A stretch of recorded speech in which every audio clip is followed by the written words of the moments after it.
Hello sa inyo mga kasari, good morning po sa inyong lahat. It's Monday and mag-update lang po ako sa inyo dito sa Sari-Sari Store, especially sa ating mga alak.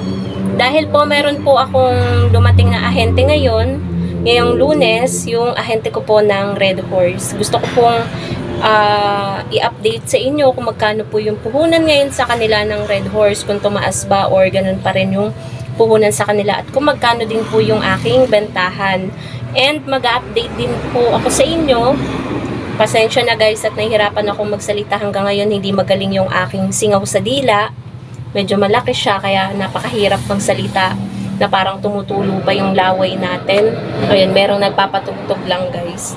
I-update ko kayo kung ano ba yung mabenta ngayon na alak dito sa aking tindahan. Kaya po mga kasari, mag-start na po tayo. By the way pala mga kasari, ngayon dadating yung ating mga groceries from Pure Gold, pero wag na po kayong mag-expect na natataasan yung buhok ko. Na iba-vlog ko siya kasi hindi ko muna i-unbox haul and pricing sa inyo yung mga groceries from Pure Gold kasi parang sawa na yung ating mga viewers sa kakashare ko ng presyuhan ko dito.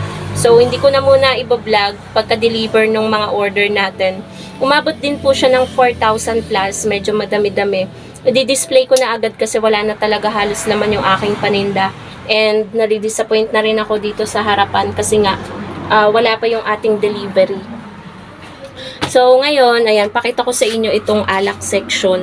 Talaga namang medyo ubos yung ating mga alak. And then yung delivery natin ng Red Horse at Grande. Kumuha lang naman ako ng 3 case. Ipapakita ko sa inyo, andun sila sa labas. Pero ngayon, ito muna ang ating alak section. So, ito guys yung ating alak section. At kung makikita nyo naman ay medyo makalat. Pagpasensyaan nyo na po. Bali, ang mabenta po ngayon, ubos po yung ating MP lights, tsaka yung double lights. Kaya nandito na lang po ay 2 peraso ng Alfonso at GSM Blue Mojito. Etong Mojito, minsan lang may maghanap. Kaya kapag bumibili ako nito, 3 peraso, 2 peraso. Tapos ito, bihira lang din may bumili. Kapag tingin ko, pag may occasion nga lang dyan sa malapit na resort, may nabili sa akin ito eh. Pero pag wala silang event, walang nabili sa akin nito. 310 na guys ang Alfonso ko. Nagtaasan ng mga alak guys. Tapos ito, old price pa to, kaya ayan, medyo luma na yung natin ng price tag. Ito medyo bago-bago pa kasi kakabili lang naman natin ito. Ubos na po yung MP natin, lights, tsaka double lights. Kapag naubos kasi guys yung Emperador lights, ang binibili nila yung double lights. Tapos yung isa pang mabenta guys is yung 4 natin. Ubos na din, wala na din ni isa. Kasi kahapon, yung last na 2 peraso, binili na parehas nung bumili sa akin na medyo bata-bata pa yun eh, siguro inutusan lang. Ayun, kasya naman yung pera niya. Ang bentahan ko naman ng 4 is 130. Kailangan guys, mataas yung puhunan natin sa alak, at least 15 to 20%. Kasi nga, mataas yung puhunan natin sa alak. Tapos, yung ating gin bilog, yan na lang din. Dati nagkakaroon ako ng stocks niyan, no? Mga 2 kahon, ganun. Yan na lang din. Pero yung pambili na andyan naman, wala lang talagang bumili. Kasi hindi ko mautusan ngayon yung kapatid ko kasi kakarating lang nung jowa niya. Dito nag-i-stay sa bahay niya, katabing bahay namin, galing sa ibang bansa. Ayoko namang istorbohin. 3 days pa lang yata nakakauwi. Ayun. Siguro baka mamaya mautusan ko siya saglit. Pabibiling ko ng MP tsaka 4 kasi baka may bumili sa atin. Wala tayong maibenta. Sayang ang benta at kita, 'di ba mga kasari? So, yan yung mga mabebenta. Pati guys, kagabi may bumili sa akin ng 4 na Grande. Ang bentahan ko 120 kasi wala silang dalang bote. Pag sinauli nila, di ibigay ko yung 5 piso na deposito kada isang bote. Pero ngayon, hindi, isasauli daw nila. Pero hanggang ngayon, anong oras na, 10:00 na ng umaga, hindi pa sinasauli. Pero at least, wala tayong problema kahit hindi nila isauli. So, yun yung mabebenta guys, na pati yung Grande, Red Horse, paminsan-minsan. Yan, ganyan-ganyan lang yung 2 pag mabenta ang Red Horse, hindi naman yung Grande. Kapag mabenta yung Grande, hindi naman yung Red Horse. So, ito yung delivery kanina. 1,600. Kasi, ano na dito guys, yung ano dito sa lagayin ko ng benta ng alak. Ayan, oh. Nakabukod kasi yan, mga kasari. May laman pa, diba? Ayan pa yung laman, oh. Pambili pa natin yan ng open lang natin. Kukunin ko yung resibo sa loob. Ito siya. Ayan. 1,694. Ayan. Ito yung puhunan ng ano, 575 nung Red Horse.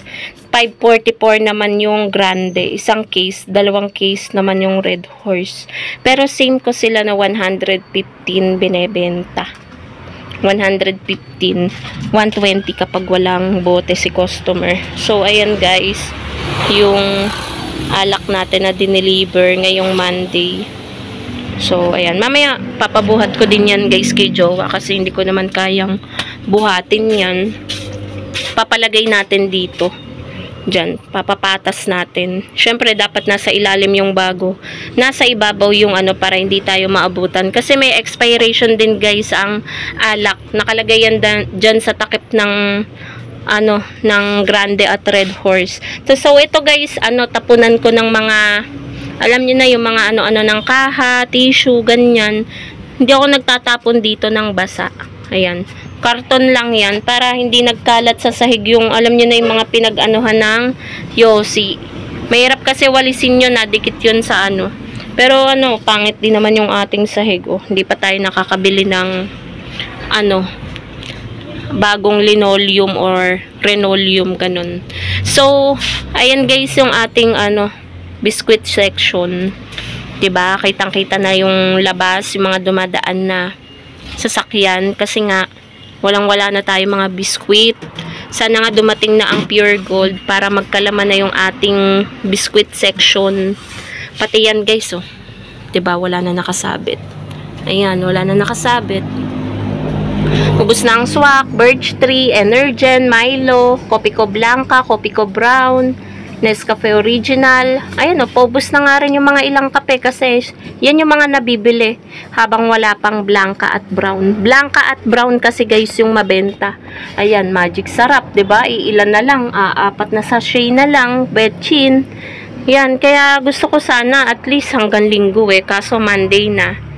Tas magtatanghali na wala pa rin ang Pure Gold. Pero naintindihan ko naman yung rason nila kasi pasira-sira yung truck daw. Kaya ayun, dapat nga palitan na yung truck kasi ilang ano na nilang pinoproblema yun ilang taon na kasi pasira-sira nga, naapektuhan yung delivery and then yung mga tindahan na kailangan na yung mga items, 'di ba? Dapat kino-consider din nila yun. Pero ayun, ewan ko lang sa management nila. Di naman tayo pwedeng makialam, 'di ba? Pwede lang tayo magreklamo pero mangialam hindi pwede.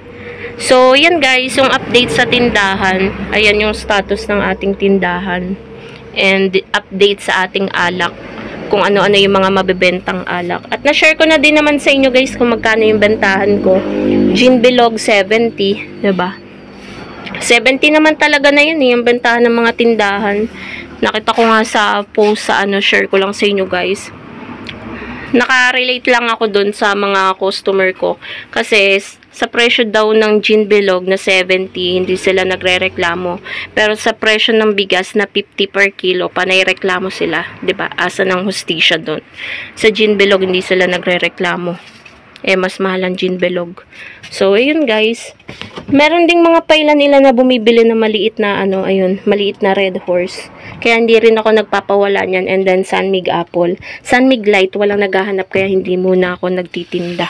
Kasi baka abutan lang tayo guys ng ano, mahal pa naman yung puhunan sa alak, 'di ba?